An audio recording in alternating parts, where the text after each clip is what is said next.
Hello friends, myself Mahima Trivedi and welcome back to this online platform शिवाडी किस्टी अड्डा। जैसा कि आपको पता है, इस ऑनलाइन प्लेटफॉर्म पर भूगोल विषय से संबंधित क्लासेस चलाई जा रही हैं और अभी हम प्लेटफॉर्म पर पिछले प्रश्न पत्रों को सॉल्व कर रहे हैं, जिसमें हम लोगों ने टीजीटी के पिछले प्रश्न पत्रों को देख लिया है और अब हम उसी क्रम में प्रवक्ता चयन परीक्षा के प्रीवियस ईयर के क्वेश्चन पेपर सॉल्व कर रहे हैं, जिसमें पिछले वीडियो में हम लोगों ने पीजीटी 2016 का भाग 1 देख लिया था और आज हम पीजीटी 2016 का भाग 2 सॉल्व करेंगे, जिसमें प्रश्नों की व्याख्या को समझेंगे और साथ ही साथ नवीनतम आंकड़ों को भी शामिल किया जाएगा। चलिए शुरू करते हैं आज का वीडियो। यदि अभी तक आपने चैनल को सब्सक्राइब नहीं किया है तो चैनल को ज़रूर सब्सक्राइब कर दें ताकि आने वाले वीडियो का नोटिफिकेशन आपको मिलता रहे। चलिए शुरू करते हैं आज का वीडियो। क्वेश्चन नंबर 61 क्वेश्चन है, यदि पृथ्वी की घूर्णन की दिशा उलट दी जाती है तो अंतर्राष्ट्रीय तिथि रेखा पर जब दोपहर होगी तो IST पर क्या होगा। विकल्प हैं इसके, ए सुबह के 6:30 बजे, बी सुबह के 5:30 बजे, सी शाम के 6:30 बजे और डी है शाम के 5:30 बजे। तो यहाँ पर हम पहले प्रश्न को सही से समझेंगे। पृथ्वी की घूर्णन दिशा उलट दी जाती है, अर्थात पृथ्वी की घूर्णन की दिशा जो है वो पश्चिम से पूर्व की ओर है। यदि उसको उलट दिया जाए तो अंतर्राष्ट्रीय तिथि रेखा का मतलब 180 डिग्री देशांतर, जिसे अंतर्राष्ट्रीय तिथि रेखा माना जाता है, पर जब दोपहर होगी, मतलब दोपहर के 12 बजे जब होगी तो IST पर क्या होगा। IST मतलब इंडियन स्टैंडर्ड टाइम 82.5 डिग्री पर यहाँ पर समय पूछ रहा है। यदि अंतर्राष्ट्रीय तिथि रेखा पर दोपहर के 12 बजे होंगे तो 82.5 डिग्री पर भारतीय मानक समय पर क्या बजा होगा, कितना बजा होगा उस समय। तो यदि इसकी दिशा उलट दी जाए, अर्थात पृथ्वी पूर्व से पश्चिम की ओर घूर्णन कर रही है, घूम रही है, तो आप यहाँ पर 12 बजे हैं, 5.5 घंटा आगे है। भारतीय समय जो है वो मानक समय से 5.5 घंटा आगे है, अंतर्राष्ट्रीय समय से, समय रेखा से 5.5 घंटा आगे है। तो यहाँ पर हम 12 बजे हैं, यदि 180 डिग्री पर 12 बजे हैं तो हम वहाँ पर 5.5 घंटा माइनस कर देंगे। माइनस करने पे जो उत्तर होगा इसका वो आएगा 6:30, सुबह के 6:30 बजे। इसका सही आंसर होगा ए, सुबह के 6:30 बजे। उम्मीद है आपको समझ में आ गया होगा। चलिए आगे देखते हैं। क्वेश्चन नंबर 62, निम्नलिखित में से कौन सा जोड़ा सही है। ए टीक जम्मू और कश्मीर, बी देवदार मध्य प्रदेश, एक तरफ आपके वृक्ष दिए हुए हैं और दूसरी तरफ राज्य दिए हैं, सी है चंदन केरल और डी सुंदरी पश्चिम बंगाल। तो यहाँ पे पूछ रहा है जोड़ा सही है, तो इसमें जो है आंसर इसका डी होगा। सुंदरी वृक्ष जो है वो पश्चिम बंगाल में पाए जाते हैं, यह एक मैंग्रोव वन का उदाहरण है। सुंदरी वृक्ष जो है वो मैंग्रोव वन का उदाहरण है।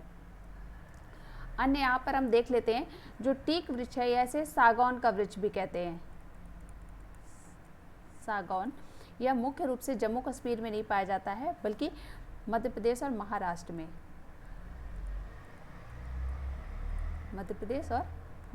में पाया जाता है। वहीं पर जो देवदार है ये मध्य प्रदेश में नहीं, यह हिमालयी क्षेत्र में मिलते हैं। और जो चंदन वन है ये केरल में नहीं, कर्नाटक में पाए जाते हैं। इसका सही आंसर है विकल्प डी। चलिए आगे देखते हैं। क्वेश्चन नंबर 63, जीन्स और जेफरीज द्वारा प्रतिपादित किए गए सिद्धांत को कौन सा नाम दिया गया है। विकल्प है ए हिट एंड रन सिद्धांत, बी ज्वारीय परिकल्पना, सी प्लेट टेक्टोनिक सिद्धांत और डी है गैसीय परिकल्पना। तो इसका जो सही आंसर है वह है विकल्प बी ज्वारीय परिकल्पना। जेम्स और जीन्स ने ब्रह्मांड की उत्पत्ति से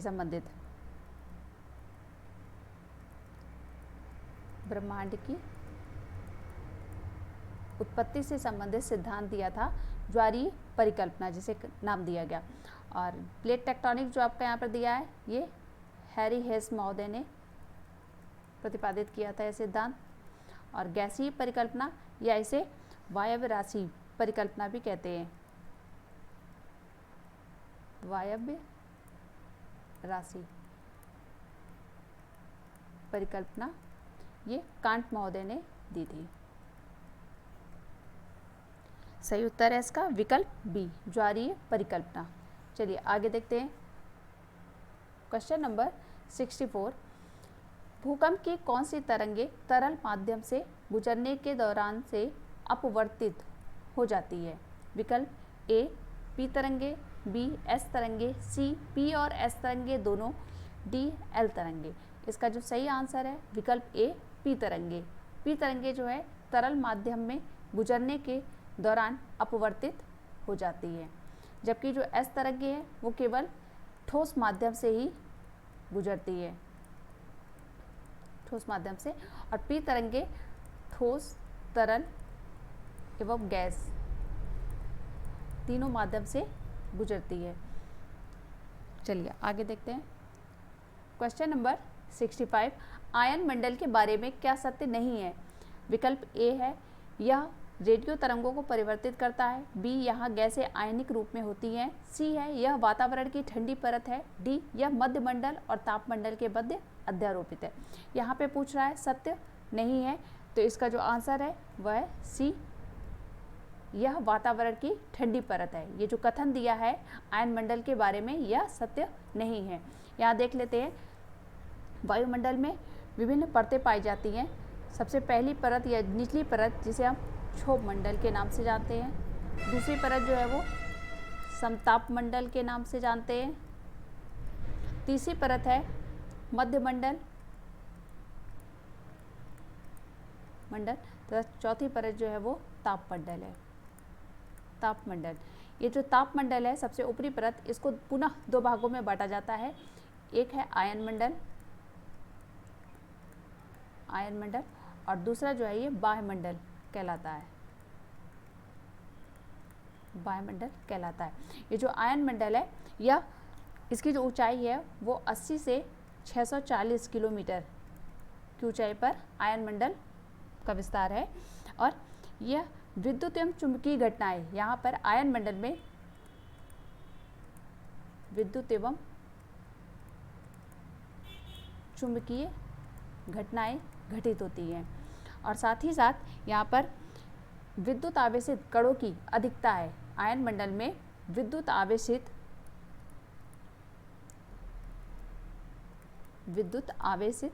कणों की अधिकता है, कणों की अधिकता। यह आयन मंडल के विषय में ये उसकी विशेषताएं हैं कि वहाँ पर आयन मंडल में विद्युत चुंबकीय घटनाएं घटित होती हैं, विद्युत आवेशित कणों की अधिकता है यहाँ पर, और ऊंचाई के साथ साथ यहाँ पर जो तापमान होता है, टेम्परेचर जो होता है ऊंचाई के साथ साथ अधिक होता है, अधिक पाया जाता है। जो यहाँ पर बोल रहा है यह वातावरण की ठंडी परत है, तो ठंडी परत नहीं है यहाँ पर तापमान जो है अधिक होता है। और रेडियो तरंगे परावर्तित होती है, इस मंडल पर रेडियो तरंगे परावर्तित होती हैं,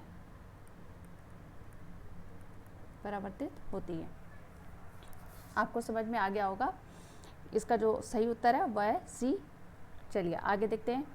क्वेश्चन नंबर 66, राजस्थान में बहुत कम वर्षा होती है क्योंकि ए विकल्प है ए यहाँ बहुत गर्मी होती है, बी यहाँ पानी उपलब्ध नहीं है इसलिए हवाएं शुष्क रहती हैं, सी है मानसून इस क्षेत्र में पहुँचने में असफल रहता है, और डी है हवाएं किसी भी प्रकार की बाधाओं के संपर्क में नहीं आती हैं जिस कारण से उन्हें ठंडा होने के लिए आवश्यक ऊंचाई नहीं प्राप्त हो पाती है।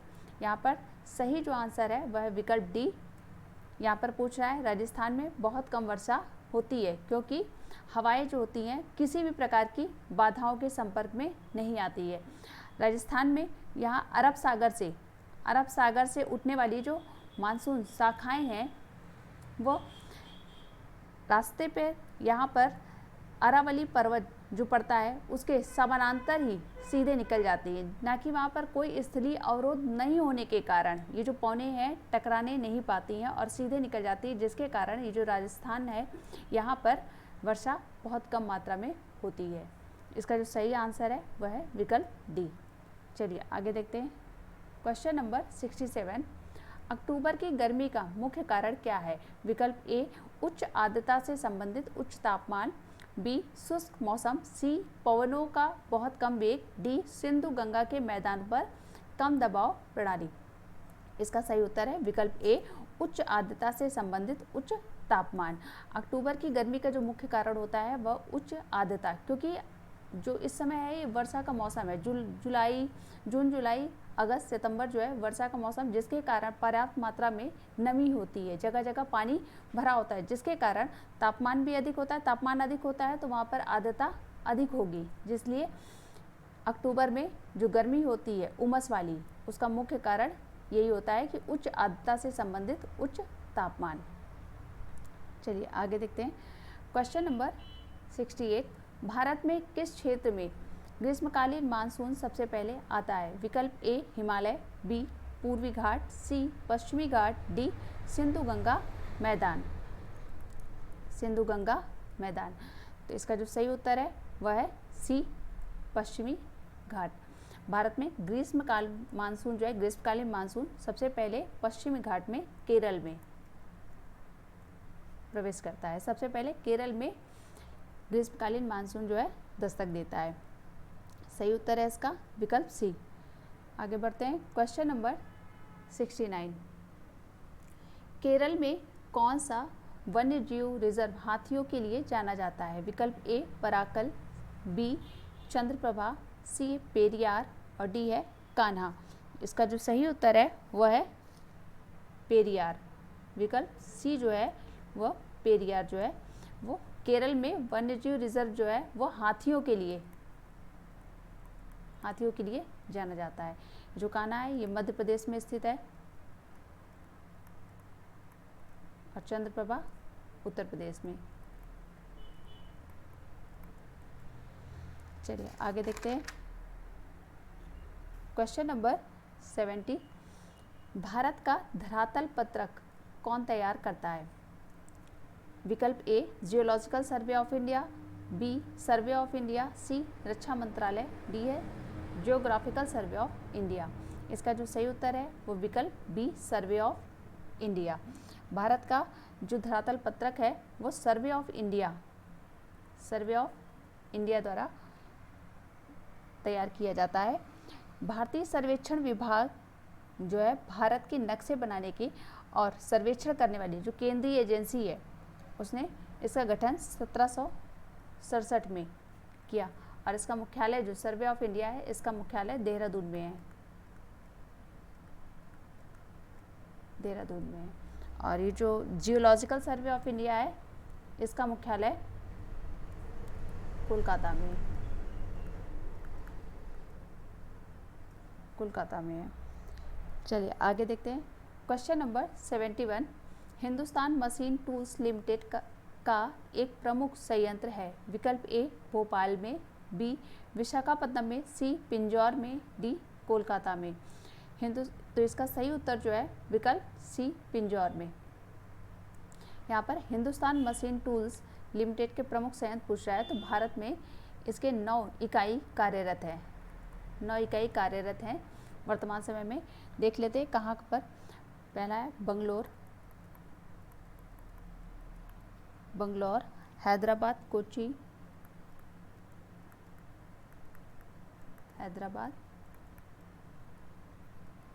कोची, पिंजौर,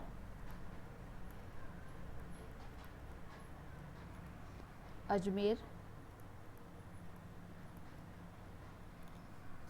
एर्नाकुलम।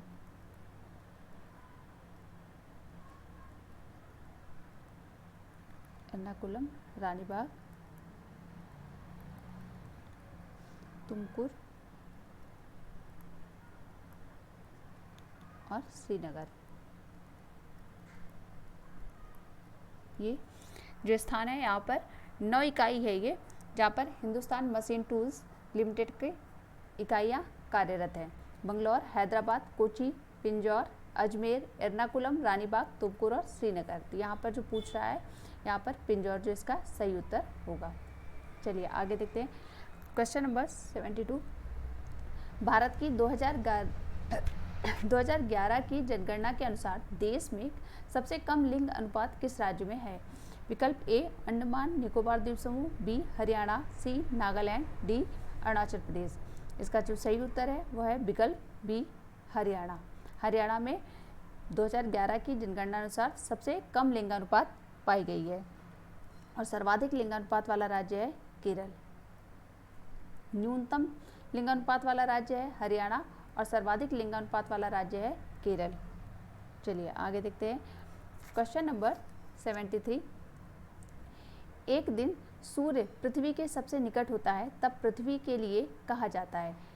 विकल्प ए अपसौर या अफेलियन, बी उपसौर पेरिहीलियन, सी अपभू, डी उपभू। तो इसका जो सही उत्तर है वह है विकल्प बी उपसौर। पृथ्वी सूर्य के सापेक्ष 2 स्थितियां बनती हैं। जब एक दिन जब सूर्य पृथ्वी के सबसे निकट होता है तो उस स्थिति को हम उपसौर कहते हैं। यह स्थिति मुख्य रूप से 3 जनवरी को उपसौर की स्थिति बनती है जब सूर्य पृथ्वी के सबसे निकट होता है। और दूसरी स्थिति है अपसौर, जब सूर्य पृथ्वी से अधिक दूरी पर होता है। यह स्थिति बनती है 4 जुलाई को, जिसे अपसौर या अफेलियन कहा जाता है। यहाँ पर इसका सही उत्तर बी होगा, उपसौर। आगे बढ़ते हैं। Question number 74। निम्नलिखित में से गहन खेती की प्रमुख विशेषताएं हैं? विकल्प ए श्रम का अधिक उपयोग, बी आबादी का उच्च घनत्व, सी स्वामित्व का छोटा आकार, डी मशीनरी पर जोर। इसका जो राइट आंसर है वह है डी, पहला, दूसरा और तीसरा। यह प्रमुख विशेषताएं हैं गहन खेती की। गहन खेती जो होती है वह मुख्य रूप से सघन खेती जो है वह जिसमें कम जमीन या जोत का आकार जो होता है वह छोटा होता है, जहाँ पर अधिक श्रम की आवश्यकता होती है। अधिक श्रम की आवश्यकता होती है, उर्वरक एवं अधिक पूंजी की आवश्यकता होती है। और साथ ही साथ यहाँ पर गहन कृषि पर जो मशीनरी है उस पर कोई भी जोर नहीं दिया जाता है।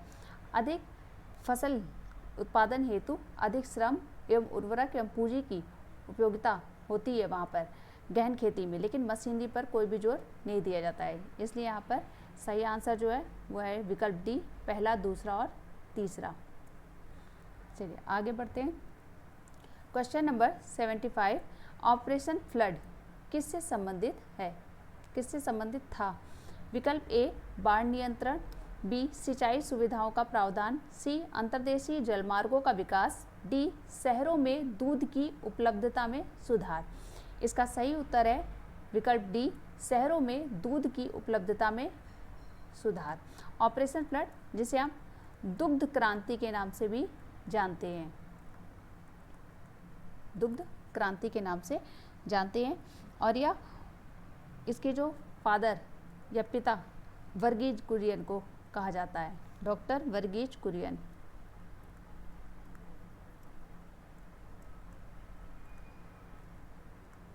वर्गीज कुरियन। चलिए आगे बढ़ते हैं। Question number 76। निम्नलिखित में से कौन सा कथन सत्य है? विकल्प ए कपास केवल काली मिट्टी पर ही उगाया जा सकता है, बी राजस्थान का पूर्वी भाग पश्चिमी भाग की तुलना में अधिक आर्द्र है, सी तमिलनाडु की जलवायु पश्चिमी विक्षोभ के प्रभाव को दर्शाती है, डी राजस्थान का पूरा रेगिस्तान रेतीला रेगिस्तान है। यहाँ पर पूछा है कौन सा कथन सत्य है, सही पूछ रहा है, तो इसका जो आंसर है वह है बी, राजस्थान का पूर्वी भाग पश्चिमी भाग की तुलना में अधिक आर्द्र है। देखिए कपास केवल काली मिट्टी पर ही उगाया जाता है, ऐसा नहीं है। काली मिट्टी जो है वो कपास के लिए उपयुक्त मानी जाती है, तमिलनाडु की जो जलवायु है वो पश्चिमी विक्षोभ को नहीं दर्शाती, बल्कि वो लौटते हुए मानसून को, वहाँ पर जो वर्षा होती है वो लौटते हुए मानसून को दर्शाती है, पश्चिमी विक्षोभ को नहीं। राजस्थान का पूरा रेगिस्तान जो है रेतीला रेगिस्तान नहीं है। तो यहाँ पर जो सही है आंसर है वो होगा विकल्प बी। राजस्थान का पूर्वी भाग जो है पश्चिमी भाग की तुलना में अधिक आर्द्र है, क्योंकि वहाँ पर वर्षा की मात्रा अधिक पाई जाती है, वर्षा होती है वहाँ पर। पश्चिमी भाग में वर्षा की मात्रा बहुत कम है। चलिए आगे देखते हैं। क्वेश्चन नंबर 77, तेल उत्पादन के लिए प्रसिद्ध स्थान या क्षेत्र की जोड़ी है। विकल्प ए घवार एवं मस्जिद ए सुलेमान, बी पेशावर और रावलपिंडी, सी कालगुरली और कूलगाड़ी, डी है रानीगंज और झरिया। यहाँ पर सही जो उत्तर होगा इसका वह है विकल्प ए घवार और मस्जिद ए सुलेमान। यह तेल उत्पादन के लिए प्रसिद्ध क्षेत्र है। जो घवार है यह सऊदी अरब में स्थित है, सऊदी अरब में, और मस्जिद ए सुलेमान जो है वो ईरान में है, ईरान का प्रमुख तेल क्षेत्र है। और ये जो विकल्प सी कालगुरली और कूलगाड़ी जो है ये सोने के उत्पादन के लिए, ऑस्ट्रेलिया में सोने के उत्पादन के लिए प्रसिद्ध है, प्रमुख खाने हैं ये सोने की। और रानीगंज और झरिया जो है ये कोयले उत्पादन के लिए, कोयले उत्पादन के लिए। देखिए पिछले वीडियो में क्वेश्चन नंबर 13 जो था वो गलत हो गया था। जो झरिया वहाँ पर कोयला की प्रमुख खान जो झरिया थी, क्वेश्चन नंबर 13 देख लीजिएगा पिछले वीडियो में। तो जो झरिया है वो वहाँ पर झारखंड बताया था आपको, वो गलती से झारखंड निकल गया था। झारखंड में नहीं है ये प्रसिद्ध कोयले की खान, ये पश्चिम बंगाल में स्थित है, पश्चिम बंगाल में स्थित है, ना कि झारखंड में। चलिए आगे देखते हैं। क्वेश्चन नंबर 78, स्वेज नहर ने किन दो स्थलों या महाद्वीपों के मध्य की दूरी को कम किया है। विकल्प ए यूरोप और दक्षिण एशिया, बी दक्षिण अमेरिका और अफ्रीका, सी यूरोप और उत्तरी अमेरिका, डी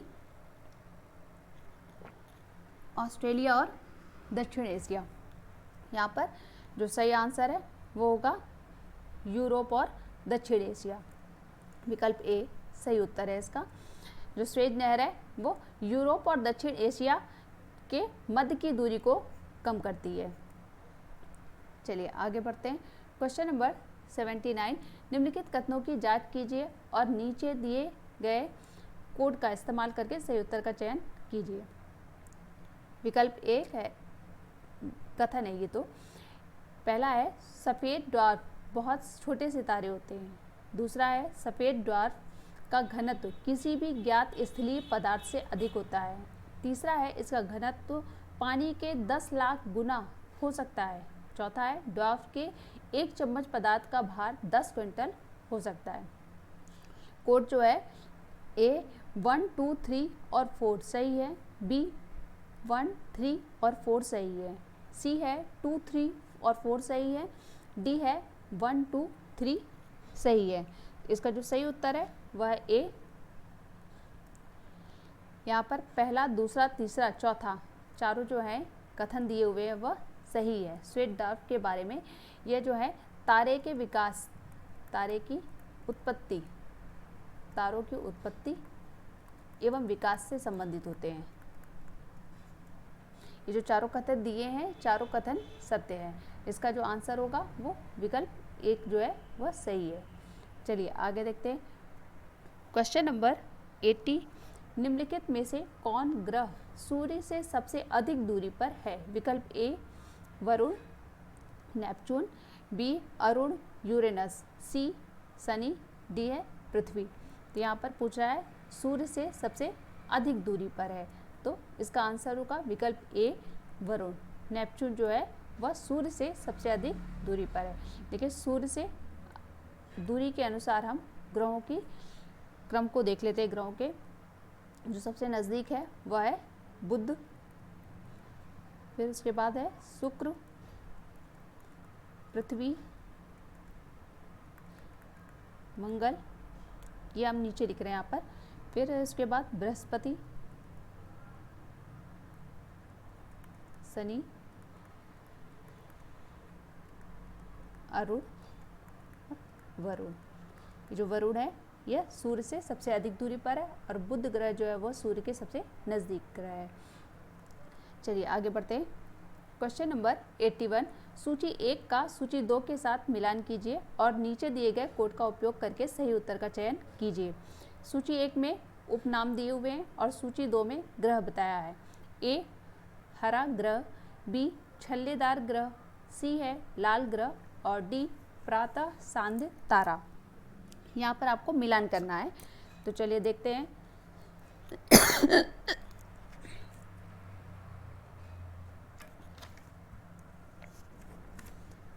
सॉरी, ये जो हरा ग्रह है यह अरुण, अरुण को हरे ग्रह के नाम से भी जाना जाता है। छल्लेदार ग्रह शनि, छल्लेदार ग्रह के नाम से जानते हैं। लाल ग्रह मंगल को कहा जाता है तथा प्रातः और सांध्य का तारा जो होता है वो शुक्र ग्रह को कहा जाता है। चलिए आगे बढ़ते हैं। क्वेश्चन नंबर 82, दो पूर्णिमाओं के बीच अंतराल होता है लगभग। विकल्प ए 26.5 दिन, बी 27.5 दिन, सी 28.5 दिन, डी है 29.5 दिन। इसका जो सही उत्तर है वह है विकल्प डी 29.5 दिन। दो पूर्णिमाओं के बीच का अंतराल जो होता है वो 29.5 दिन का होता है। चलिए आगे देखते हैं। क्वेश्चन नंबर 83, मार्मरा सागर जोड़ता है। विकल्प ए एजोव के साथ काला सागर को, बी एजियन सागर के साथ काला सागर को, सी है एड्रियाटिक सागर के साथ भूमध्य सागर को, डी बाल्टिक के साथ उत्तरी सागर को।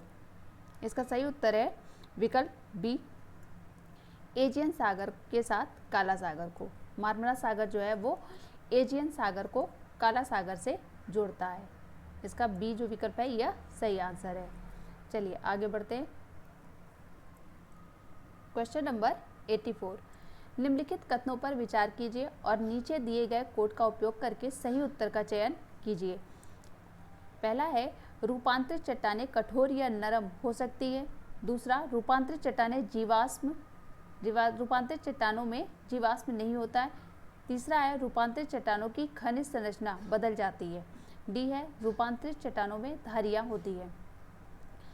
ए पहला दूसरा तीसरा सही है, बी पहला तीसरा और चौथा सही है, सी दूसरा तीसरा और चौथा सही है, डी है पहला दूसरा तीसरा चौथा चारों सही है। तो इसका जो आंसर होगा वो होगा डी विकल्प डी पहला दूसरा तीसरा चौथा चारों जो कथन दिए ऊपर सही है। रूपांतरित चट्टानें जो कठोर और नरम हो सकती है यह सही है। रूपांतरित चट्टानों में जीवाश्म नहीं होता है क्योंकि रूपांतरित चट्टानों में अत्यधिक तापमान एवं दबाव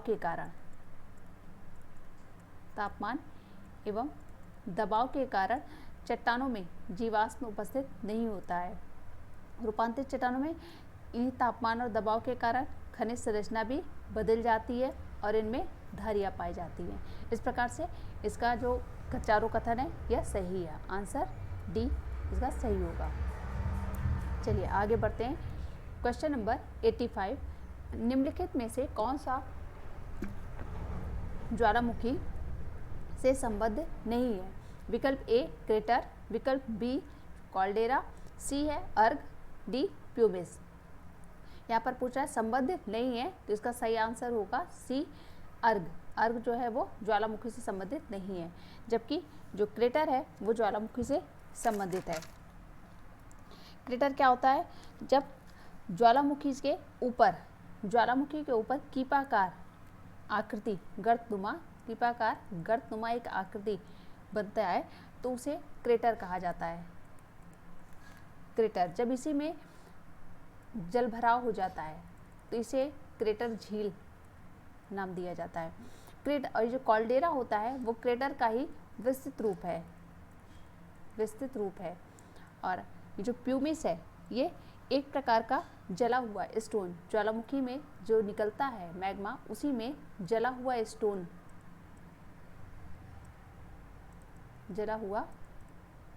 स्टोन माना जाता है। प्यूमिस। अर्क जो है ये ज्वालामुखी से संबंधित नहीं है। चलिए आगे बढ़ते हैं। क्वेश्चन नंबर 86, अल्लाह बांध का निर्माण हुआ। विकल्प ए भूकंप द्वारा, बी ज्वालामुखी द्वारा, सी हिमानी द्वारा, हिमानी क्रिया द्वारा, और डी है उपरोक्त में से कोई नहीं। इसका जो सही उत्तर है विकल्प ए भूकंप द्वारा। अल्लाह बांध का निर्माण जो हुआ है वो 1819 में गुजरात राज्य में अल्लाह बांध का निर्माण भूकंप द्वारा हुआ। चलिए आगे बढ़ते हैं। क्वेश्चन नंबर 87, इनसेल वर्ग शब्द जुड़ा हुआ है। विकल्प ए ग्लेशियर से, बी बहता हुआ पानी से, सी भूमिगत पानी से, डी है पवन संबंधी कार्यों से। इसका जो आंसर है वह है विकल्प डी सही, पवन संबंधी कार्यों से संबंधित है इनसेल वर्ग। इनसेल वर्ग जो है वो पवन कारक द्वारा निर्मित एक अपरदनात्मक स्थलाकृति है, अपरदनात्मक स्थलाकृति है। चलिए आगे बढ़ते। क्वेश्चन नंबर 88, निम्नलिखित नदियों में से कौन सी नदी ज्वार नदमुख बनाती है। विकल्प ए गोदावरी, बी महानदी, सी स्वर्णरेखा, डी ताप्ती। इसका सही उत्तर है विकल्प डी जो है ताप्ती नदी जो है वो ज्वार नदमुख का निर्माण करती है। बाकी जो 3 नदियां हैं गोदावरी, महानदी और स्वर्णरेखा ये डेल्टा का निर्माण करती है। भारत में ताप्ती के अलावा नर्मदा नदी और दामोदर ये 3 नदियां हैं जो भ्रंश घाटी में प्रवाहित होती हैं, और ताप्ती तथा नर्मदा नदी जो है वो एस्टुरी है ज्वार नदमुख का निर्माण करती है। चलिए आगे बढ़ते हैं। क्वेश्चन नंबर 89, निम्नलिखित में से कौन से प्राचीन नदी नहीं है। विकल्प ए सिंधु, बी गोमती, सी काली, डी सतलज। यहाँ पर इसका सही जो आंसर होगा विकल्प बी सी होगा, सी है काली नदी। काली नदी जो है यह प्राचीन नदी नहीं मानी जाती है, बल्कि सिंधु, गोमती और सतलज नदी जो है इनका उल्लेख भी ऋग्वेद में मिलता है।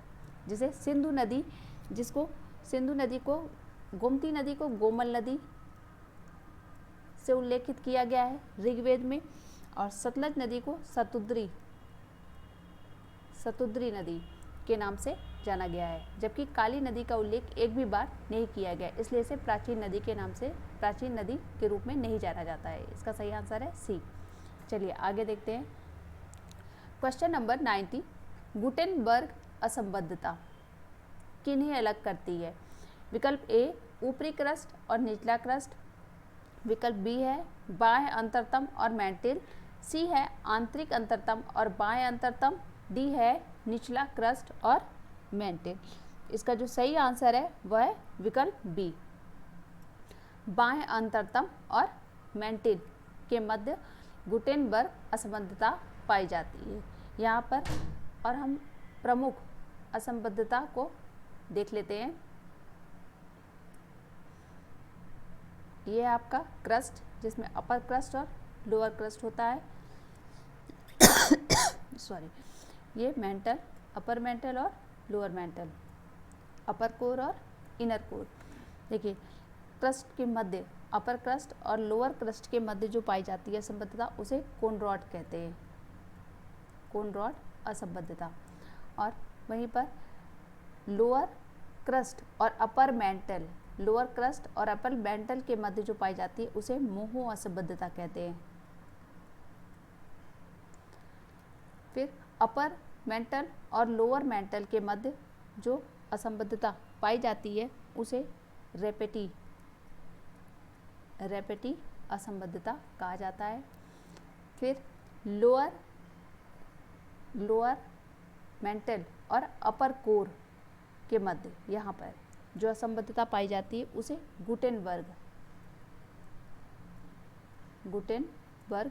असंबद्धता कहा जाता है।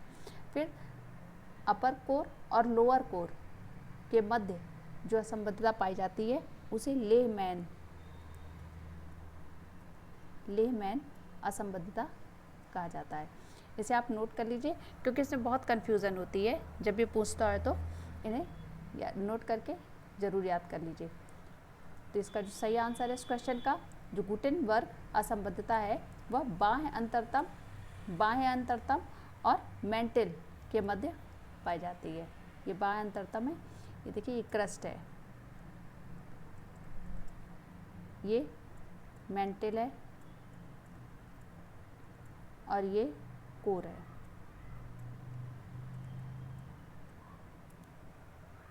चलिए आगे बढ़ते हैं। क्वेश्चन नंबर 91, पदार्थों के निक्षेपण के कारण निर्मित भूमि सतह की सामान्य रचना को कहा जाता है। विकल्प ए अधिवृद्धि, बी जलोढ़ कण, सी है अनाच्छादन, डी निक्षेपण। यहाँ पर जो इसका सही आंसर है विकल्प ए अधिवृद्धि। पदार्थों के निक्षेपण के कारण जो निर्मित भूमि सतह की सामान्य रचना होती है उसको अधिवृद्धि या एग्रीडेशन कहा जाता है। एग्रीडेशन कहा जाता है। चलिए आगे देखते हैं। क्वेश्चन नंबर 92, किर्लोस्कर समूह जो भारी एवं हल्के मशीन उपकरणों का उत्पादन करता है। विकल्प ए जर्मनी की कंपनी है, बी ग्रेट ब्रिटेन की कंपनी है, सी फ्रांस की कंपनी है, डी भारत की कंपनी है। इसका सही आंसर है विकल्प डी, किर्लोस्कर समूह जो है वो भारत की प्रमुख कंपनी है जो भारी एवं हल्के मशीनरी उपकरणों का उत्पादन करता है। चलिए आगे बढ़ते हैं। क्वेश्चन नंबर 93, निम्नलिखित में से कौन रासायनिक अपक्षय की प्रक्रिया नहीं है। विकल्प ए कार्बोनेशन, बी अपपर्णन, सी ऑक्सीकरण, डी विलयन। तो यहाँ पर सही उत्तर जो है वह है बी अपवर्णन जो है ये रासायनिक अपक्षय की प्रक्रिया नहीं है। देखिए अपक्षय होता है, अपक्षय 3 प्रकार के होते हैं, भौतिक अपक्षय, रासायनिक अपक्षय और जैविक अपक्षय। जिसमें रासायनिक अपक्षय भी 3 प्रकार के होते हैं, कार्बोनेशन, ऑक्सीकरण और विलयन। ये जो अपवर्णन है ये रासायनिक अपक्षय का प्रकार नहीं है। इसका सही आंसर है विकल्प बी। चलिए आगे बढ़ते हैं। क्वेश्चन नंबर 94, निम्नलिखित में से कौन सा कथन सत्य नहीं है। विकल्प ए ग्लेशियर एक बहने वाली बर्फ की बंद प्रणाली है, बी घाटी ग्लेशियर और महाद्वीपीय ग्लेशियर 2 मुख्य प्रकार के हिमनदी हैं, सी है हिमयुग भूमि के समस्थितिक समायोजन को प्रभावित करती है, डी है हिमनदी अवक्षेप मैदान घाटी ग्लेशियर से संबंधित है। इसका सही आंसर जो होगा, यहाँ पे पूछ रहा सत्य नहीं है, सही आंसर है इसका विकल्प ए, ग्लेशियर एक बहने वाली बर्फ की बंद प्रणाली जो है नहीं है। और बाकी जो 3 दिए हैं इसमें ऑप्शन, विकल्प बी जो है घाटी ग्लेशियर और महाद्वीपीय ग्लेशियर 2 प्रमुख प्रकार की हिमनदी सही है। और इनके अलावा भी हिमटोपियाँ ये हिमनद के प्रकार हैं, 4 प्रकार होते हैं, हिमटोपियाँ, गिरिपद हिमनद, गिरिपद हिमनद। यहाँ पर केवल 2 प्रकार दिए, घाटी ग्लेशियर और महाद्वीपीय ग्लेशियर। इनके अतिरिक्त हिमटोपिया और गिरिपद हिमनद भी होता है। विकल्प सी भी इसका सही है और डी भी इसका जो है हिमनदी अवक्षेप मैदान जो है वो घाटी ग्लेशियर से संबंधित है। इसका जो आंसर है विकल्प ए, ग्लेशियर एक बहने वाली बर्फ की बंद प्रणाली है, यह कथन सत्य नहीं है। चलिए आगे बढ़ते हैं। क्वेश्चन नंबर 95, अरोरा बोरियालिस होता है। विकल्प ए बहिर्मंडल में, बी आयन मंडल में, सी ओजोन मंडल में, डी समताप मंडल में। इसका सही उत्तर है विकल्प बी आयन मंडल में। अरोरा बोरियालिस जो है वो आयन मंडल में होता है। जो सौर ज्वाला होती है, सौर ज्वाला जिसे उत्तरी ध्रुव में Arora borealis,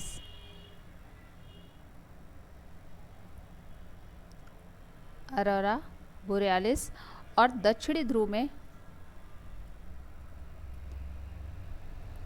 Arora australis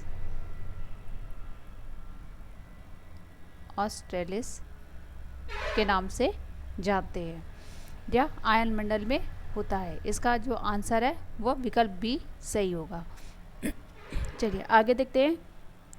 question number 96, उष्णकटिबंधीय चक्रवात में सबसे तेज पवनें सामान्यतः अंकित की जाती है। विकल्प ए सम्मुख दाहिने वृत्त चतुर्थांश में, बी सम्मुख बाएं वृत्त चतुर्थांश में, सी पृष्ठ दाहिने वृत्त चतुर्थांश में, और डी पृष्ठ बाएं वृत्त चतुर्थांश में।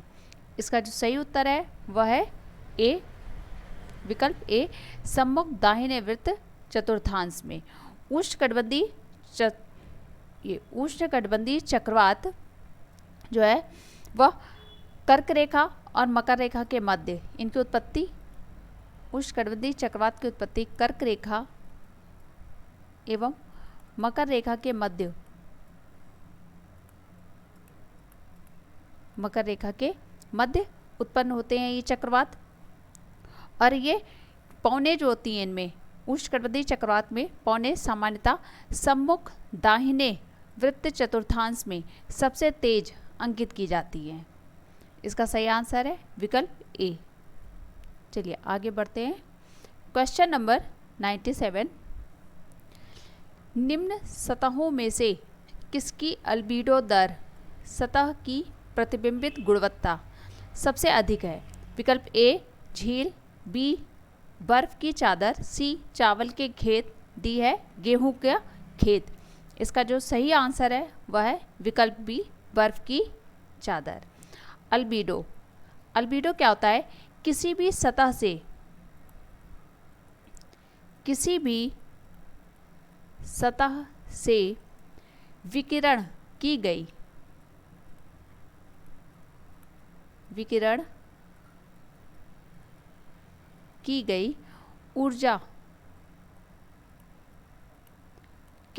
विकिरण की गई ऊर्जा के परावर्तित भाग को अल्बीडो कहा जाता है। अल्बीडो कहते हैं किसी भी सतह से विकिरण की गई ऊर्जा के परावर्तित भाग को अल्बीडो कहा जाता है।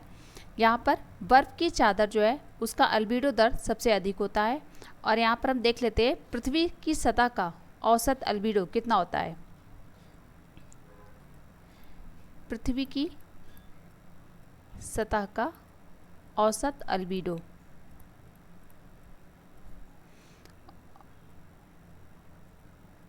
औसत अल्बीडो 29 से 34%, किसी किसी बुक में आपको 30 से 35% भी देखने को मिलेगा। यह पृथ्वी की सतह का औसत अल्बीडो है। यहाँ पर आंसर विकल्प बी होगा सही। चलिए आगे बढ़ते हैं। यदि अभी तक आपने वीडियो को लाइक नहीं किया, शेयर नहीं किया, तो जल्दी से ही वीडियो को लाइक और शेयर ज़रूर कर दें और वीडियो को अंत तक ज़रूर देखें, क्योंकि यह प्रश्न जो है ये आपके आने वाले एग्ज़ाम में बहुत ही महत्वपूर्ण हेल्पफुल होंगे। तो वीडियो को अंत तक ज़रूर देखें। चलिए क्वेश्चन नंबर 98, निम्नलिखित में से कौन सा कथन सत्य नहीं है?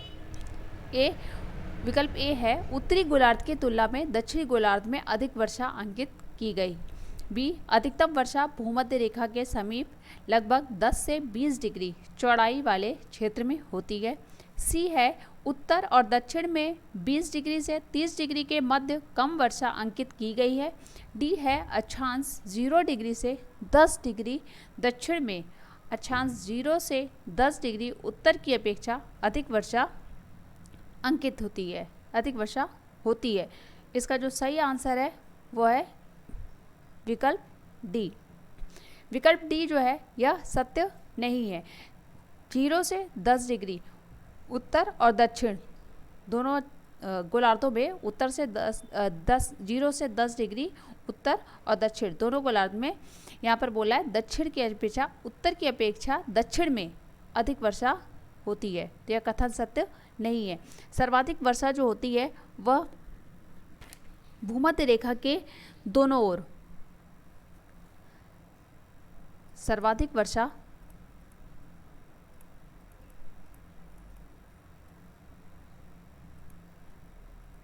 भूमध्य रेखा के दोनों ओर 10 डिग्री उत्तर और 10 डिग्री दक्षिण अक्षांश पर सर्वाधिक वर्षा होती है। अन्य विकल्प हम यहाँ देख लेते हैं।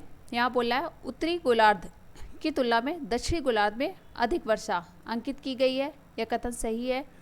बी जो है अधिकतम वर्षा भूमध्य रेखा के समीप लगभग 10 से 20 डिग्री चौड़ाई वाले क्षेत्रों में होती है, 10 डिग्री। सी है उत्तरी और दक्षिण में 20 से 30 डिग्री के मध्य कम वर्षा अंकित की गई है, यह भी जो है वह सही है। देखिए 20 से 30 डिग्री जो है यह क्षेत्र क्या है जहाँ पर वायु के नीचे उतरने के कारण 20 से 30 डिग्री अक्षांश पर प्रति चक्रवातीय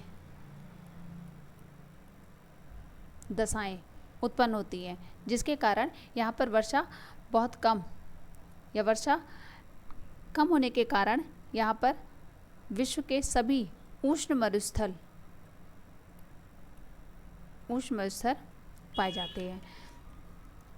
और यहाँ पे जो बोल रहा है अधिकतम वर्षा भूमध्य रेखा के समीप 10 से 20 डिग्री चौड़ाई वाले क्षेत्रों में होती है, यह भी सही है कथन। जो इसका सही आंसर होगा विकल्प डी होगा। चलिए आगे देखते हैं। क्वेश्चन नंबर 99 उष्णकटिबंधीय चक्रवातों के बारे में निम्नलिखित में से कौन सा कथन सही नहीं है। विकल्प ए उष्णकटिबंधीय चक्रवात मूसलाधार बारिश देते हैं। बी है उन्हें फिलीपींस में टाइफू के नाम से जाना जाता है। सी है वे 8 डिग्री उत्तर और दक्षिण अक्षांश में उद्यमित होते हैं। डी है वे दक्षिणी अटलांटिक महासागर में नहीं पाए जाते हैं। यहाँ बोला है नहीं है, तो आयोग ने इसका आंसर जो माना है सही वो बी माना है, लेकिन बी जो इसका आंसर है यह सही नहीं है, क्योंकि ये भी कथन गलत नहीं है, सही है। उष्णकटिबंधीय चक्रवात को अलग अलग स्थान में अलग अलग नाम से जाना जाता है। फिलीपींस में, चीन सागर में और चीन के पूर्वी तटीय भाग में।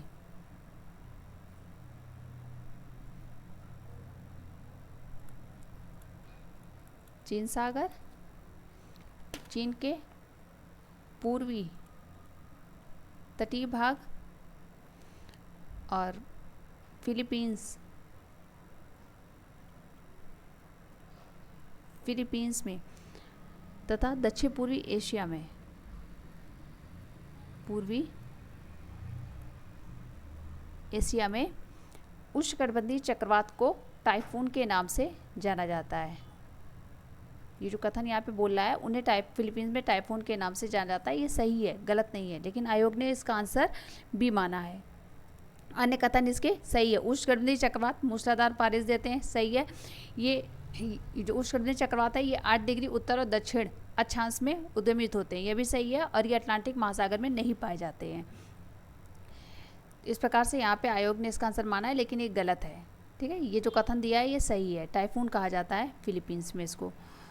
चलिए आगे बढ़ते हैं। क्वेश्चन नंबर 100 है तमिलनाडु के पूर्वी तट में अधिक वर्षा होती है। विकल्प ए दक्षिण पश्चिमी मानसून द्वारा। विकल्प बी है पश्चिमी विक्षोभों द्वारा। सी है पछुआ पवनों द्वारा। डी उत्तरी पूर्वी मानसून द्वारा। इसका जो सही आंसर है वह है उत्तर पूर्वी मानसून द्वारा, विकल्प डी। तमिलनाडु में जो वर्षा होती है वो उत्तर पूर्वी मानसून या लौटते मानसून द्वारा होती है, जिसमें पवनें जो होती हैं वो उत्तर पूर्व से प्रवाहित होती हैं, उत्तर पूर्व से चलती हैं और बंगाल की खाड़ी पर पहुंचकर वहाँ से नमी ग्रहण करके तमिलनाडु के तट पर वर्षा करती हैं। इसका सही आंसर विकल्प डी होगा। चलिए आगे बढ़ते हैं। क्वेश्चन नंबर 101 विस्तृत महाद्वीपीय मग्न तट पाया जाता है। विकल्प ए है आर्कटिक महासागर में। बी अटलांटिक महासागर में। सी हिंद महासागर में, डी है प्रशांत महासागर में। तो यहाँ पर महाद्वीपीय मध्य तट पूछ रहा है, तो इसका सही आंसर जो होगा विकल्प ए आर्कटिक महासागर में। विश्व का सर्वाधिक चौड़ा, विश्व का सर्वाधिक चौड़ा मग्न तट जो है, मग्न तट, वह साइबेरियन सेल्फ,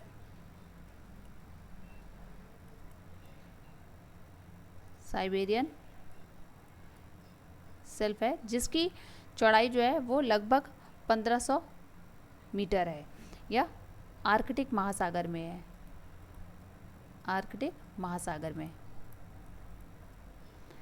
इसका सही आंसर होगा विस्तृत महाद्वीपीय मग्न तट जो है वो आर्कटिक महासागर में पाए जाते हैं। चलिए आगे बढ़ते हैं। क्वेश्चन नंबर 102, सबसे गहरी नदी घाटी पाई जाती है। विकल्प ए भागीरथी और अलकनंदा में, बी मंदाकिनी एवं अलकनंदा में, सी नर्मदा एवं ताप्ती में, डी है यमुना एवं चंबल में। तो इसका सही आंसर है विकल्प ए भागीरथी और अलकनंदा में सबसे गहरी घाटियाँ पाई जाती हैं।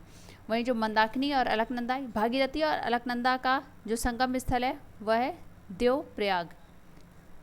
यहीं से ये गंगा के नाम से दोनों शाखाएं जो धाराएं हैं, ये भागीरथी नदी और अलकनंदा नदी, ये देवप्रयाग में इनका संगम होता है और वहीं से गंगा के नाम से जानी जाती है। जबकि ये जो मंदाकिनी और अलकनंदा है, इनका जो संगम स्थल है, मंदाकिनी और अलकनंदा का संगम स्थल है रुद्रप्रयाग में, रुद्रप्रयाग में। नर्मदा और ताप्ती आपकी जो है वह ज्वारनदमुख का निर्माण करती हैं और भंस घाटी में प्रवाहित होने वाली प्रमुख नदियां हैं, भारत की प्रमुख नदियां। और यमुना और चंबल, चंबल जो है वो यमुना की प्रमुख सहायक नदी है, सहायक नदी है। चलिए आगे बढ़ते हैं। क्वेश्चन नंबर 103, निम्नलिखित में से कौन सा कथन सत्य नहीं है। विकल्प ए महाद्वीपीय मग्न तट महाद्वीप का डूबा हुआ विस्तार है, बी महाद्वीपीय मग्न तट ग्रेनाइट से निर्मित है, सी है महाद्वीपीय मग्न ढाल महाद्वीप का एक भाग है, डी है सबसे अधिक विस्तृत महाद्वीपीय मग्न तट अटलांटिक महासागर में स्थित है। इसका आंसर जो है विकल्प डी सही होगा। देखिए अभी हम लोगों ने पिछले ही क्वेश्चन में देखा है कि सबसे अधिक महाद्वीपीय मग्न तट सर्वाधिक चौड़ाई किस महासागर में पाई जाती है, महाद्वीपीय मग्न तट की सर्वाधिक चौड़ाई किस महासागर में पाई जाती है। तो यहाँ पे दे रहा है अटलांटिक महासागर में, अटलांटिक महासागर में नहीं बल्कि आर्कटिक महासागर में महाद्वीपीय मग्न तट की सर्वाधिक चौड़ाई पाई जाती है। चलिए आगे बढ़ते हैं। क्वेश्चन नंबर 104, निम्नलिखित में से कौन सा कथन सत्य नहीं है। विकल्प ए टर्बिडिटी धाराएं जल के अंदर तीव्र गति से गिरते अपघर्षित निक्षेप हैं, बी है टर्बिडिटी धाराएं अंतः समुद्री गहरे खड्डों का निर्माण करती हैं, सी है टर्बिडाइट की उत्पत्ति ब्रह्मांडीय है, डी है टर्बिडाइट सागर तट समीपी उत्पत्ति की खुरदुरी पड़ते हैं। यहाँ पर इसका सही आंसर जो होगा वो होगा विकल्प सी, यह कथन सत्य नहीं है, टर्बिडाइट की उत्पत्ति ब्रह्मांडीय है। यहाँ पर देख लेते हैं टर्बिडिटी धारा जो होती है वो होती क्या है। तट की ओर चलने वाली, तट की ओर चलने वाली तीव्र हवा के कारण, तीव्र हवा के कारण तट के पास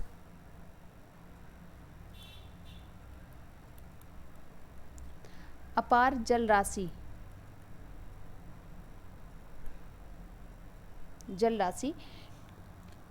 के कारण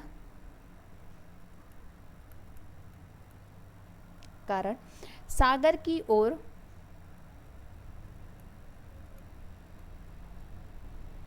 की ओर अंतःसागरीय तरंगे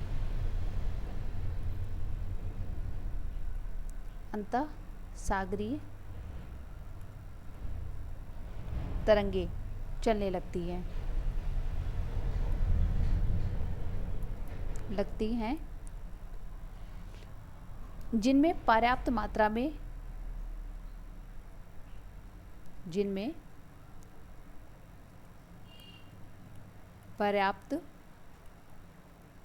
में पंख पाया जाता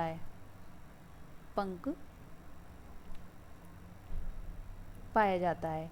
इन्हें ही टर्बिडिटी धाराएं कहा जाता है। इसे आप पढ़ेंगे एक बार तो आपको समझ में आएगा। तट की ओर चलने वाली तीव्र हवा के कारण तट के पास अपार जलराशि के कारण सागर की ओर अंतःसागरीय तरंगे चलने लगती हैं, जिनमें पर्याप्त मात्रा में पंख पाया जाता है। उन्हें ही टर्बिडिटी धारा कहते हैं।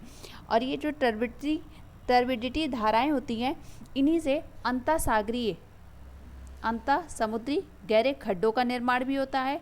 और साथ ही साथ ये मग्न ढाल पर ये टर्बिडिटी धाराएं मग्न ढाल पर अपर्दन द्वारा कैनियन का निर्माण भी करती है। और इनकी उत्पत्ति सागर में होती है, ना कि इनकी उत्पत्ति जो है वो ब्रह्मांडीय है। इसका जो विकल्प सी है इस क्वेश्चन का वो सही होगा। चलिए आगे बढ़ते हैं। क्वेश्चन नंबर 105, ITC के बारे में क्या सही है? विकल्प ए, यह उच्च दाब कटिबंध है। बी, यह अश्व अक्षांश के रूप में जाना जाता है। सी है, यह वायु व्यापार का रूपांतरण क्षेत्र है। डी है, यह पछुआ पवनों के अभिसरण के क्षेत्र हैं। यहाँ पर पूछ रहा है के बारे में क्या सही है। विकल्प सी इसका जो है वो सही आंसर होगा। यह वायु व्यापार का रूपांतरण क्षेत्र है।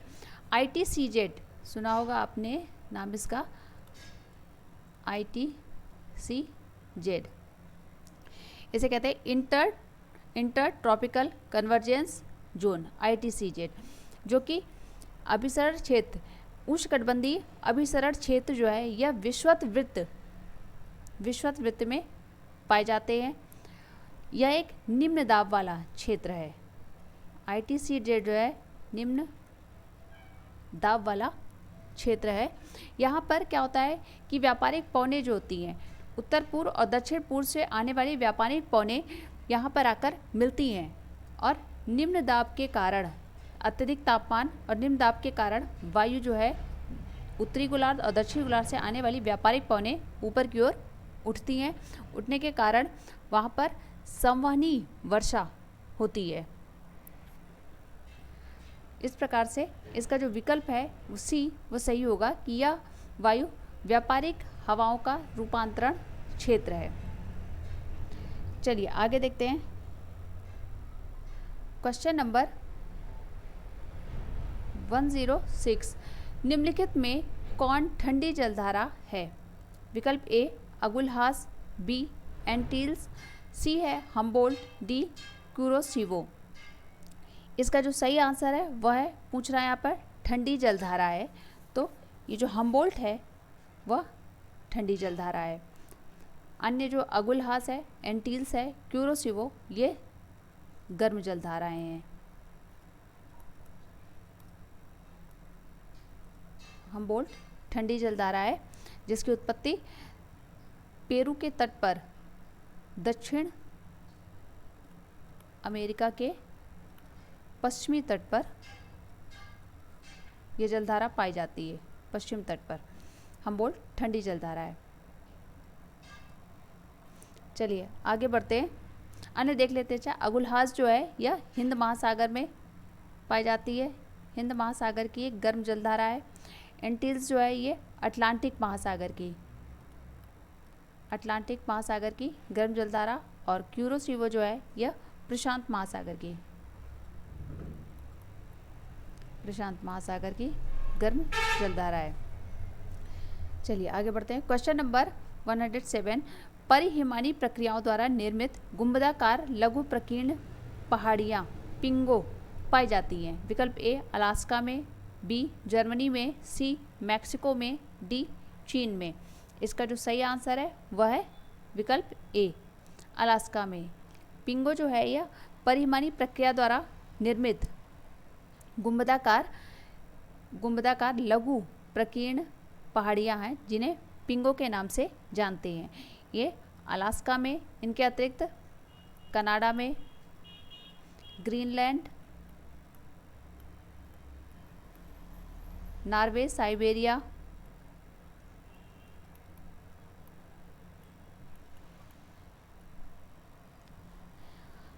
आदि उत्तरी ध्रुव आर्कटिक क्षेत्र के आसपास पाई जाती हैं पिंगो स्थलाकृति जो है।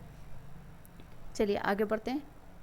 क्वेश्चन नंबर 108, निम्नलिखित में से किस कोयले का उपयोग मुख्य रूप से लौह अयस्क को पिघलाने के लिए किया जाता है? विकल्प ए एंथ्रेसाइट, बी बिटुमिनस, सी लिग्नाइट, डी है पीट।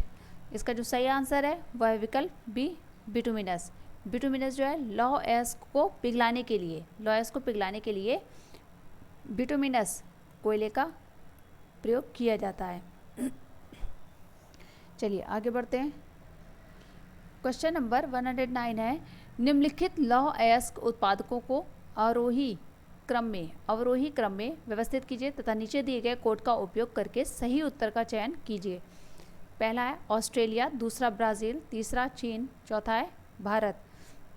विकल्प ए है 3, 2, 1 और 4, बी है 3, 2, 4, 1, सी है 2, 3, 4 और 1, डी है 2, 3, 1 और 4।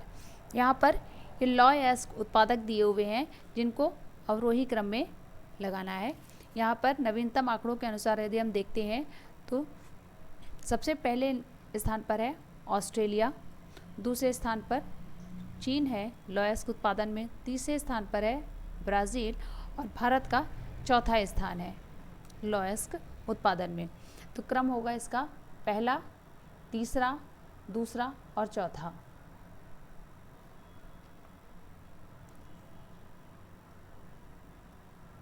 दूसरा और चौथा।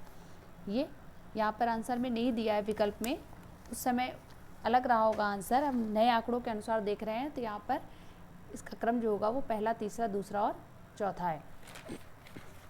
चलिए आगे बढ़ते हैं। क्वेश्चन नंबर 110 है, मुख्य शिकार वाले जानवर हैं? विकल्प ए मछली और समुद्री शेर, बी रेंडियर और व्हेल, सी है मछली और कैरिबू, डी कैरिबू और कस्तूरी लोमड़ी। इसका जो सही आंसर है वो होगा मछली और कैरिबू। मुख्य शिकार वाले जानवर मछली और कैरिबू हैं। चलिए आगे बढ़ते हैं। क्वेश्चन नंबर 111, निम्नलिखित में से कौन सा सबसे छोटा शहर है? विकल्प ए मनीला, बी है जकार्ता, सी कुआलालंपुर और डी है ओसाका। इसका सही आंसर है विकल्प सी कुआलालंपुर। कुआलालंपुर जो है वो सबसे छोटा शहर है। चलिए आगे बढ़ते हैं। क्वेश्चन नंबर 112 है, इनमें से कौन सा ठंडा रेगिस्तान नहीं है? विकल्प ए दस्ते लुट, बी है गोबी, सी है लद्दाख, डी है कराकुम। यहाँ पर पूछ रहा है ठंडे रेगिस्तान नहीं है। यहाँ पर देखिए ऑप्शन जो है गलत दिया है। यहाँ पर आयोग ने इसका जो सही आंसर है वो माना है दस्ते लूट। ये तो सही है, लेकिन यहाँ पर जो कराकुम है ये भी जो ठंडा रेगिस्तान नहीं है बल्कि गर्म मरुस्थल है। ये भी गर्म मरुस्थल है और दस्ते लूट जो है ये भी गर्म मरुस्थल है।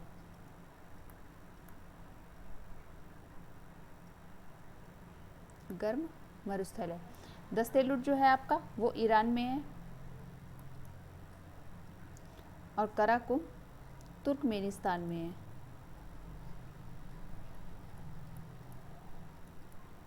तुर्कमेनिस्तान में, बल्कि ये जो गोबी है और लद्दाख ये दोनों ठंडे मरुस्थल हैं, ठंडे रेगिस्तान या मरुस्थल। ठीक है, यहाँ पर ये दो आंसर जो है इसके सही होंगे, दस्ते लूट और कराकुम ये दोनों गर्म मरुस्थल में आते हैं। चलिए आगे बढ़ते हैं। क्वेश्चन नंबर 113, क्षेत्र की जलवायु चरम है, वर्षा कम है और लोग खानाबदोश चरवाहे हुआ करते हैं। उपरोक्त कथन निम्नलिखित क्षेत्रों में से किसका सबसे अच्छा वर्णन करते हैं? विकल्प ए अफ्रीकी सवाना, बी मध्य एशियाई स्टेप्स, सी है उत्तरी अमेरिकी घास के मैदान, डी है ऑस्ट्रेलियाई घास के मैदान। यहाँ पर सही आंसर जो है इसका वो होगा विकल्प बी मध्य एशियाई स्टेप्स जो है। ये जो कथन कह रहा है यहाँ पर क्षेत्र की जलवायु चरम है, वर्षा कम है और लोग खानाबदोश चरवाहे हुआ करते हैं। यह जो है इसकी विशेषता है, मध्य एशियाई स्टेप्स की विशेषता है, क्योंकि यह महाद्वीपों के भीतरी भाग में स्थित है, महाद्वीपों के भीतरी भाग में स्थित है, जिसके कारण यहाँ पर महाद्वीपीय जलवायु पाई जाती है, महाद्वीपीय जलवायु पाई जाती है, जहाँ पर वर्षा की कमी होती है, वर्षा की कमी देखी गई है। और यहाँ पर इन प्रदेशों में प्राचीन काल से ही पशुपालन का कार्य होता रहा है, प्राचीन काल से ही पशुपालन का कार्य होता था। तो इसका आंसर जो है विकल्प बी मध्य एशियाई स्टेप्स, ये सही होगा। चलिए आगे बढ़ते हैं। क्वेश्चन नंबर 114, निम्नलिखित में से कौन सा युग्म सही नहीं है? विकल्प ए है बटवा जनजाति कांगो बेसिन, बी इनुइट मध्य एशिया, सी रुवाल जनजाति सऊदी अरब और डी सेमांग जनजाति जो है वो मलेशिया। इसका जो सही आंसर होगा वो होगा बी इनुइट। इनुइट जो है वो मध्य एशिया में नहीं पाए जाते, बल्कि ये कनाडा, अलास्का और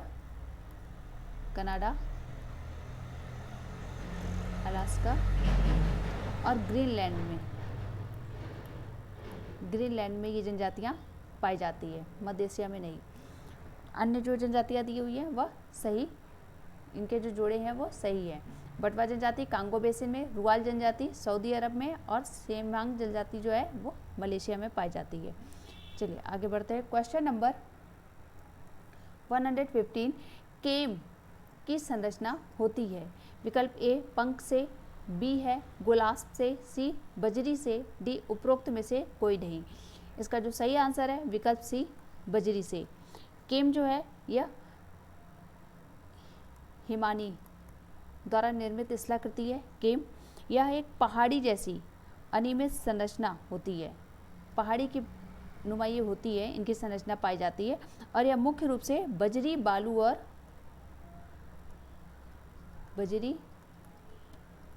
बालू और धूल आदि से निर्मित होती है। केम हिमानी द्वारा निर्मित स्थलाकृति है यह। चलिए आगे बढ़ते हैं। क्वेश्चन नंबर 116 है, हाल ही में ऑस्ट्रेलिया में आई बाढ़ का संदेहात्मक कारण ला नीना को माना जाता है। ला नीना किस प्रकार एल नीनो से अलग है? पहला है ला नीना का वर्णन विश्वतीय प्रशांत महासागर में असामान्य गर्म सागर तापमान से किया गया है। दूसरा है एल नीनो का भारत के दक्षिण पश्चिम मानसून पर प्रतिकूल प्रभाव है, परंतु ला नीना का मानसून जलवायु पर प्रभाव नहीं पड़ता है। उपरोक्त में से कौन सा कथन सत्य है? केवल पहला है विकल्प ए केवल एक, बी केवल दो, सी है केवल एक और दो दोनों, डी है ना ही एक ना ही दो। तो इसका जो आंसर है वह है विकल्प डी, ना ही एक और ना ही दो, दोनों ही विकल्प नहीं सही है। जो ला नीना है उसका विश्वतीय, ला नीना का वर्णन विश्वतीय प्रशांत महासागर में असामान्य गर्म सागर तापमान से किया गया है। विश्वतीय प्रशांत महासागर में नहीं, बल्कि ये पूर्वी प्रशांत महासागर में, पश्चिमी प्रशांत महासागर में असामान्य गर्म सागर तापमान से होता है इसका संबंध। और जो एल नीनो का भारत के दक्षिण पश्चिम मानसून पर प्रतिकूल प्रभाव पड़ता है। जिस वर्ष एल नीनो आता है, एल नीनो जो है एक गर्म जलधारा है जिसका आविर्भाव पेरू के तट पर होता है। तो यह जिस वर्ष एल नीनो जो होता है आता है, तो उस वर्ष मानसून कमज़ोर हो जाता है, मानसून कमज़ोर हो जाता है। और जिस वर्ष यह नहीं, अल नीनो की उत्पत्ति नहीं होती है, अल नीनो की, उस वर्ष मानसून सामान्य रहता है। तो यहाँ पर दोनों ही कथन जो है इसके गलत हैं, सत्य नहीं है, ना एक और ना तो दूसरा सही है। चलिए आगे बढ़ते हैं। क्वेश्चन नंबर 2, क्वेश्चन नंबर 117 है, कोरी क्रीक स्थित है। विकल्प ए बंगाल की खाड़ी में, बी पाक जल संधि में, सी कच्छ के रन में, डी है लाल सागर में। इसका जो सही आंसर है वह है कोरी क्रीक जो है वह कच्छ के रन में स्थित है। विकल्प सी इसका सही आंसर है। चलिए आगे बढ़ते हैं। क्वेश्चन नंबर 118 है, भारतीय सौर मिशन के बारे में निम्नलिखित कथनों पर विचार कीजिए। पहला है भारत सौर ऊर्जा में तेजी से बढ़ रहा है, सही है। दूसरा है भारत देश के सभी हिस्सों में सौर ऊर्जा विस्तारित करने की योजना बना रहा है। तीसरा है दक्षिण और पश्चिम भारत को अधिक धूप और सौर ऊर्जा मिलती है। उपरोक्त में से कौन सा कथन सही है? ए केवल एक, बी है केवल एक दो, सी है पहला और तीसरा, डी है पहला दूसरा तीसरा। यहाँ पर जो सही आंसर है वह है सी, पहला और तीसरा जो कथन है वह सही है। भारत सौर ऊर्जा में तेजी से बढ़ रहा है, विकास कर रहा है। और तीसरा है जो इसका दक्षिण पश्चिम भारत जो है वह अधिक धूप, जो वहाँ पर अधिक धूप के कारण सौर ऊर्जा अधिक प्राप्त होती है। इसीलिए राजस्थान और जो दक्षिण भारत है, राजस्थान और दक्षिण भारत जो है सौर ऊर्जा के विकास के लिए यहाँ पर आदर्श स्थिति पाई जाती है। आदर्श प्रदेश इन्हें कहा जा सकता है सौर ऊर्जा के विकास के लिए, राजस्थान और दक्षिण भारत को। यहाँ पे यदि हम शीर्ष सौर ऊर्जा संस्थापित क्षमता वाले, शीर्ष सौर ऊर्जा संस्थापित वाले राज्य देखते हैं यदि हम, तो कर्नाटक प्रथम स्थान पर है, कर्नाटक है। फिर आपका राजस्थान, तीसरे नंबर पर है आंध्र प्रदेश,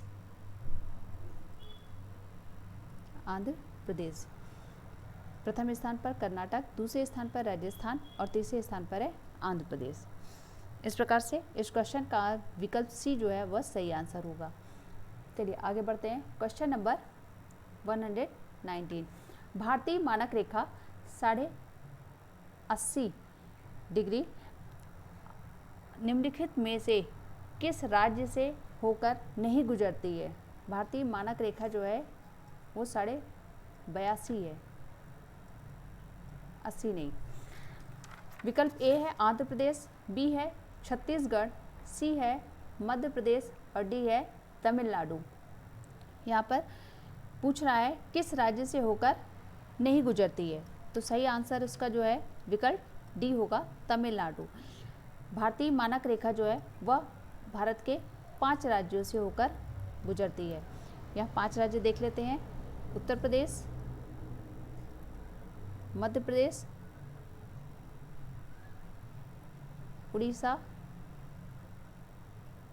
छत्तीसगढ़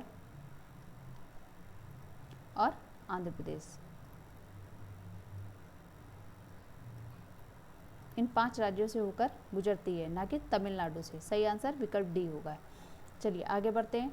क्वेश्चन नंबर 120 है, हिंद लोगों के संदर्भ में हिंदू शब्द का इस्तेमाल सबसे पहले किया था। विकल्प ए यूनानी, बी रोमन, सी चाइनीज, डी है अरब। तो इसका सही आंसर जो है विकल्प डी अरब। अरब के जो लोग थे उन्होंने सबसे पहले भारतीय लोगों के लिए हिंदू शब्द का प्रयोग किया था। वहीं पर देख लेते हैं अन्य, जैसे यूनानियों ने इंडस शब्द का प्रयोग किया था, इंडस शब्द का प्रयोग किया था। मुसलमानों ने, जो मुस्लिम्स थे, मुसलमानों ने हिंदुस्तान शब्द का प्रयोग किया था, हिंदुस्तान। अंग्रेजों ने इंडिया शब्द का प्रयोग किया था भारत के लिए, और प्राचीन नाम जो है यहाँ पर भारत का प्राचीन नाम वो है आर्यावर्त। यहाँ पर तो भारत की बात कर रहे हैं, लेकिन जो यहाँ पूछ रहा है हिंद, भारतीय लोगों के लिए जो हिंदू शब्द था वो अरब के लोगों ने सबसे पहले यूज़ किया था। विकल्प डी सही होगा इसका। चलिए आगे बढ़ते हैं। क्वेश्चन नंबर 121, निम्नलिखित में से कौन सा अभी तक स्थापित आरक्षित जीवमंडल से संबंधित नहीं है? विकल्प A Great Nicobar, B Sundarban, C Nanda Devi और डी है कच्छ की खाड़ी। इसका सही आंसर जो है वो है विकल्प डी जो है सही है। कच्छ की खाड़ी जो है वो आरक्षित जीवमंडल के अंतर्गत नहीं आता है। बाकी जो अन्य है इसमें ग्रेट निकोबार, सुंदरबन और नंदा देवी, ये तीनों जीवमंडल आरक्षित क्षेत्र हैं, ये ना कि कच्छ की खाड़ी। इसका सही आंसर होगा विकल्प डी कच्छ की खाड़ी। चलिए आगे बढ़ते हैं। क्वेश्चन नंबर 122, निम्नलिखित परिस्थितियों में से गेहूं की अच्छी खेती के लिए कौन सा युग्म आवश्यक है? विकल्प ए मध्यम तापमान मध्यम वर्षा, बी है उच्च तापमान एवं भारी वर्षा, सी है उच्च तापमान और मध्यम वर्षा, डी है कम तापमान और कम वर्षा। इसका सही जो आंसर है वो है विकल्प ए मध्यम तापमान और मध्यम वर्षा। देखिए बोते समय गेहूं की जो बुआई होती है तब 10 से 15 डिग्री का तापमान होना चाहिए बोते समय, और पकते समय इनके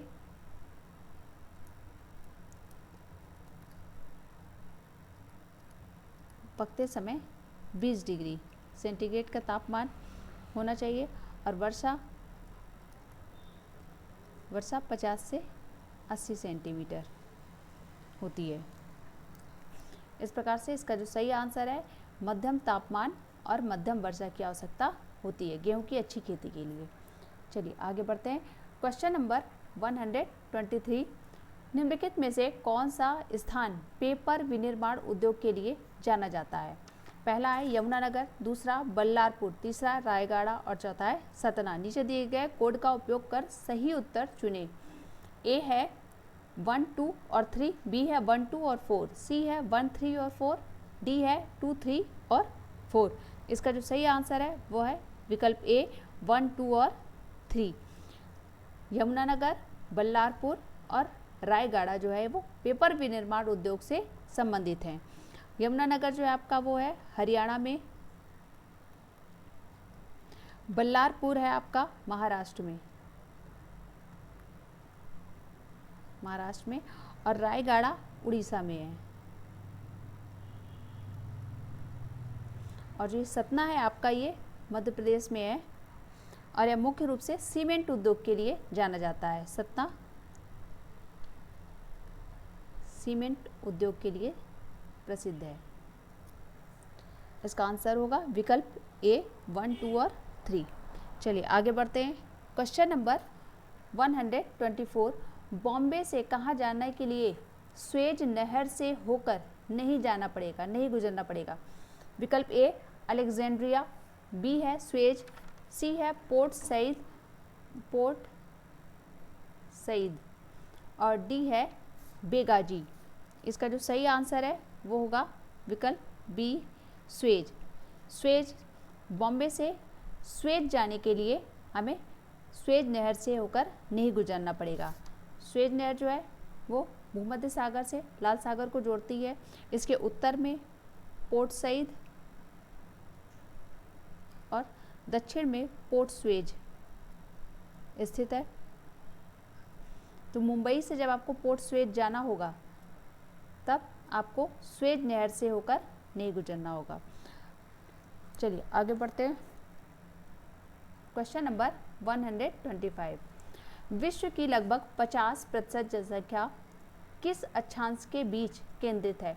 विकल्प ए 5 डिग्री उत्तर और 20 डिग्री उत्तर, बी है 20 डिग्री उत्तर और 40 डिग्री उत्तर के मध्य, सी है 40 डिग्री उत्तर और 60 डिग्री उत्तर, डी है 20 डिग्री दक्षिण और 40 डिग्री दक्षिण।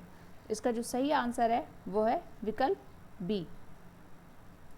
20 डिग्री उत्तर से 40 डिग्री उत्तरी अक्षांश में विश्व की सर्वाधिक जनसंख्या 50% जनसंख्या निवास करती है। इसका जो मुख्य कारण है यहाँ की उपयुक्त जलवायु एवं उपजाऊ मृदा के कारण 50% जनसंख्या 20 डिग्री से 40 डिग्री उत्तरी अक्षांश पर निवास करती है। इसका सही आंसर है विकल्प बी। आज का वीडियो यहीं समाप्त करते हैं और कैसा लगा आपको वीडियो कमेंट करके ज़रूर बता दें और लास्ट तक बने रहने के लिए बहुत बहुत धन्यवाद। मिलते हैं आपको नेक्स्ट वीडियो में, तब तक के लिए थैंक यू।